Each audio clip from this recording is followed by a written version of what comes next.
আজকে আমি সকাল সকালে রেডি হয়ে বের হয়ে পড়লাম, কারণ আজকে আমাদের বরাবরের বাজারে গরুর শেষ হয়। তাই জন্য রেডি হয়ে বের হয়ে পড়লাম গরু দেখার উদ্দেশ্যে। প্রথম হাটে অত বেশি গরু নাই, কিন্তু এই হাটে অনেক বেশি গরুরা উঠবে। আপনারা হাতেই তখন দেখতে পারবেন। সময় নষ্ট না করে ভ্যানে উঠে রওনা দিয়ে দিলাম গরু দেখার উদ্দেশ্যে। ফলের দোকানের কাছে এসে দেখি ড্রাগন ফল উঠে, তাই দুটো ড্রাগন ফল কিনে নিলাম। মাঠে ঢুকে দেখে গরুতে পুরো মাঠটাই পরিপূর্ণ হয়ে গেছে। আর আজকে মাঠে অনেক বড় বড় গরু উঠেছে। আর তার চাইতে বড় কথা হলো মাঠে অনেক মানুষ হয়ে এসেছে গরু দেখতে। আর মানুষের ভিড়ে যে কি গরম তা তো আপনারা জানেন। এই গরমের ভিতরেও আমরা গরু দেখতেছিলাম এদিক ওদিক ঘুরে। আপনারা আমাদের সাথে একটি গরু দেখুন।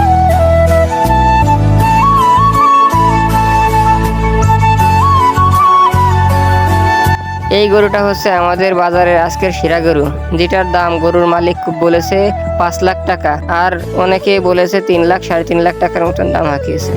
এইবার আপনারা ভালো করেই দেখুন মাঠে কত গরু উঠেছে আর কত মানুষ উঠেছে।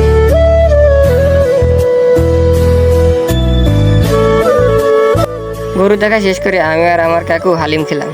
আর হালিমটা অনেক সুস্বাদু, দেখি বোঝা যাচ্ছে কতটা সুস্বাদু এই হালিম। পরে আমরা যে ড্রাগন ফল কিনেছিলাম সেই ড্রাগন ফল খেলাম।